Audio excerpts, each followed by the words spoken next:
Livro Ouse Pedir Mais, capítulo 6. Se meu povo orar. O poder de uma igreja que ora. Assim como a oração pública não pode substituir a oração secreta, a oração particular também não é capaz de substituir o poder de uma igreja que ora. As duas devem andar lado a lado. O pastor Ron Closet conta como viu a oração em um grupo impactar poderosamente uma igreja inteira que havia acabado de começar a pastorear. Amo esse testemunho, pois ele mostra como a obra em nosso quarto secreto de oração pode crescer e transformar em algo muito capaz de afetar uma igreja inteira e muito mais. Embora o templo de sua igreja comportasse 400 pessoas, menos de 100 comparecia aos cultos nas manhãs de sábado. E nem sempre todos iam. Mas ele acreditava que Deus era capaz de agir e por isso começou a passar horas estudando as veredas bíblicas, buscando maior clareza sobre como compartilhar o evangelho. Ele dedicava tanto tempo estudando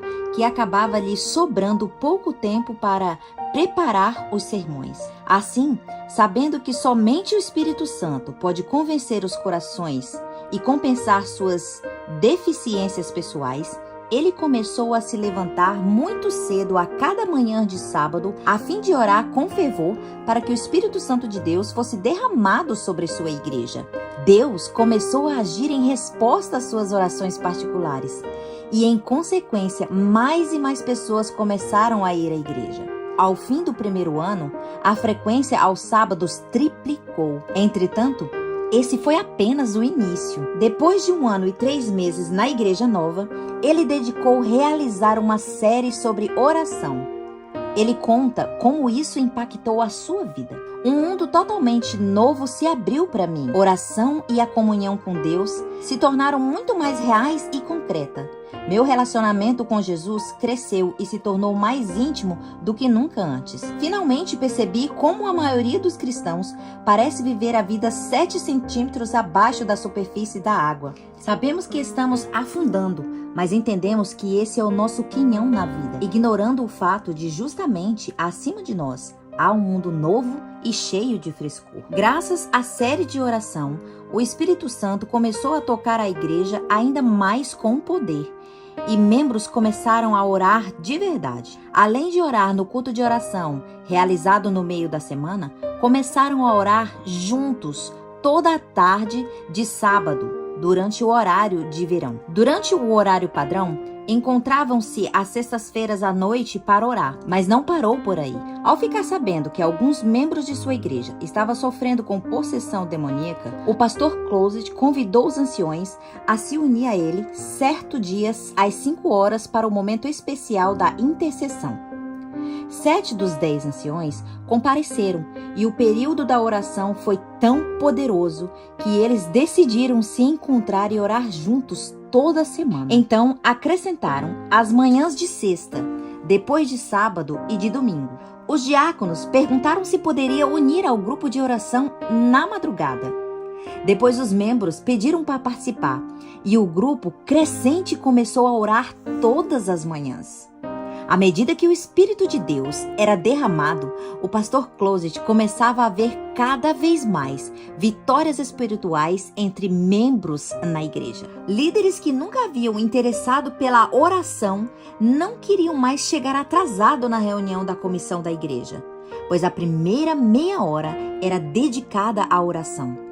Graças às bênçãos do Espírito Santo, o evangelismo prosperou e o salão de confraternização foi transformado em um centro de vida melhor, no qual diversos missionários sobre saúde, finanças e família passaram a ser realizados para a comunidade. Em consequência, mais e mais pessoas foram batizadas. No segundo ano, o pastor Closet sentiu a convicção de realizar uma série sobre o Espírito Santo e mais bênçãos vieram.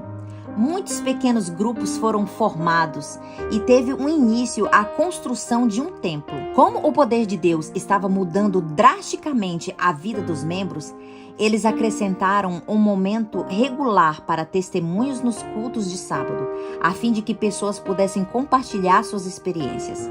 O pastor Closet conta que alguns membros dirigiam por horas só para conseguir chegar à igreja para ouvir aquilo que Deus estava fazendo na vida de outros membros. Ao refletir sobre esse testemunho extraordinário, recordo-me daquilo que Ellen White escreveu certa vez. A descida do Espírito Santo sobre a igreja é olhada como estando no futuro. Porém, é privilégio da igreja tê-la agora. Buscai, orai por ela, crede nela.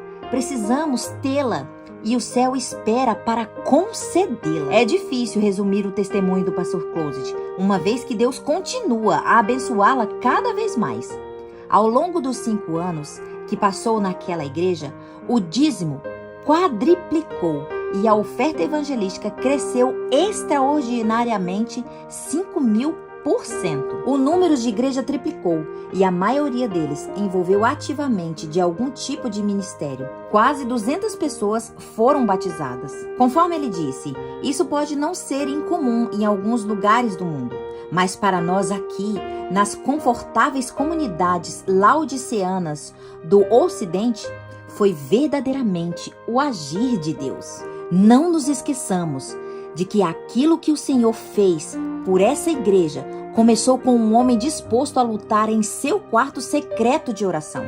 Foi ali que a verdadeira obra começou e é ali que ela também começará para nós. A inspiração confirma isso. As maiores vitórias da Igreja de Cristo ou do cristão em particular não são as ganhas pelo talento ou educação, pela riqueza ou favor dos homens. São as vitórias ganhas na sala de audiência de Deus, quando uma fé cheia de ardor e agonia lança mão do braço forte do Todo-Poderoso. Embora as coisas possam começar pequenas, precisamos continuar orando. Um dia, outros se unirão a nós e a obra crescerá. Deus pode fazer por qualquer um e por qualquer outro disposto a levar a sério as promessas e o poder da oração, o mesmo que faz pelo pastor Closet por sua igreja. As bênçãos da oração em grupo.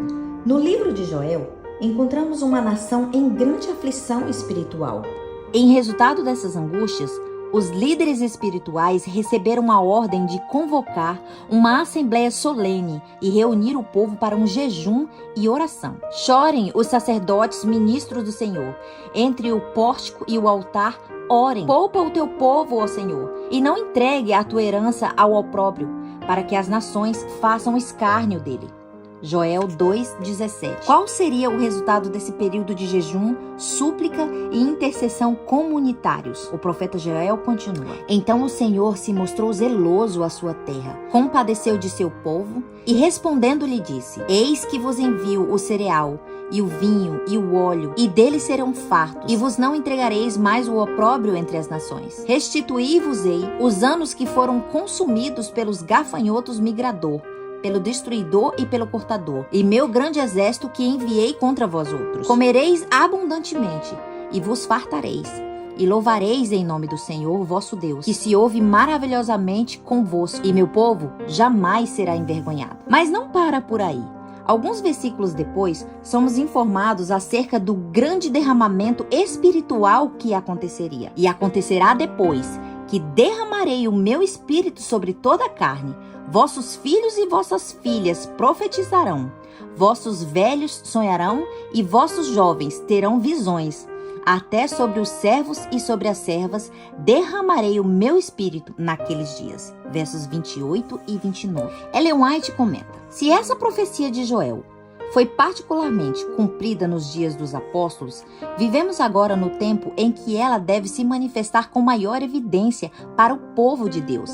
Ela derramará o Espírito sobre o seu povo de tal maneira que esse se transformará em luz em meio às trevas morais. E a grande luz se refletirá em todas as partes do mundo. Que nossa fé aumente para que o Senhor possa agir poderosamente em meio de seu povo. O pastor Martin Phelan conta que ele e a esposa ficaram maravilhados alguns anos atrás ao visitar a igreja de Shenyang na China, localizado logo ao norte da Coreia do Norte. Trata-se de uma das maiores igrejas adventistas do sétimo dia no mundo hoje, com mais de 6.000 membros. Ela começou com apenas 9 membros e agora se espalhou por mais de 300 templos, cada um com um total de membros de 50 em várias centenas. Quando perguntou ao pastor qual era o segredo para o crescimento extraordinário, ele disse que era a oração. Nós nos reunimos todas as manhãs, das 4h30 às 6 horas para orar. E mais ou menos 150 pessoas comparecem diariamente. Esses períodos de oração liberam o poder de Deus para o crescimento e reavivamento. Então Mark perguntou por que às 4h30.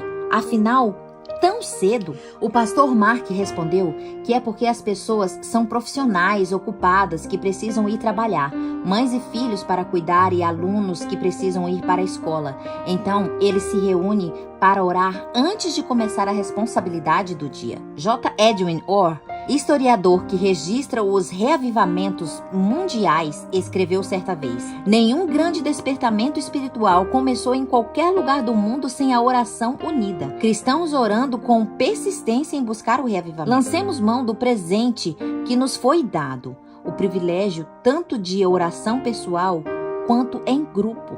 Recebemos a promessa. Quando o caminho estiver preparado para o Espírito Santo de Deus, a bênção virá. Satanás não pode impedir uma chuva de bênção cair sobre o povo de Deus mais do que fechar as janelas do céu para que a chuva não caia sobre a terra. Desesperado para Deus agir. Muitos de nós podem aprender lições valiosas de oração com nossos irmãos e irmãs da China. Eles deveriam nos inspirar a perguntar: estamos desesperados para ver o Espírito Santo de Deus ser derramado em nossa vida e ministério? Estamos desesperados por um reavivamento pessoal hoje? Estamos desesperados o bastante a ponto de sair da rotina confortável para nos unir aos nossos irmãos e irmãs em oração? Certa vez ouvi uma história de um homem que perguntou ao seu pastor o que precisava acontecer para que o verdadeiro reavivamento do Espírito Santo viesse sobre sua vida e ministério. O pastor explicou que precisaria batizar um membro a fim de lhe mostrar. O homem achou meio estranho, mas concordou. No tanque batismal, o pastor tampou o nariz do homem e calmamente o submergiu. Em vez de levantá-lo, logo em seguida, o pastor continuou a segurá-lo debaixo da água. O homem, sem entender direito o que estava acontecendo, começou a lutar um pouco, mas o pastor segurava forte. Depois de alguns instantes, em pânico, tomou conta do homem e, imaginando que talvez o pastor estivesse tentando afogá-lo, começou a se debater com violência, tentando se soltar. Nesse momento, o pastor trouxe de volta à superfície. Visivelmente abalado e tentado recuperar o fôlego, o homem gritou: "Que loucura é essa que você estava tentando fazer? Quer me afogar?"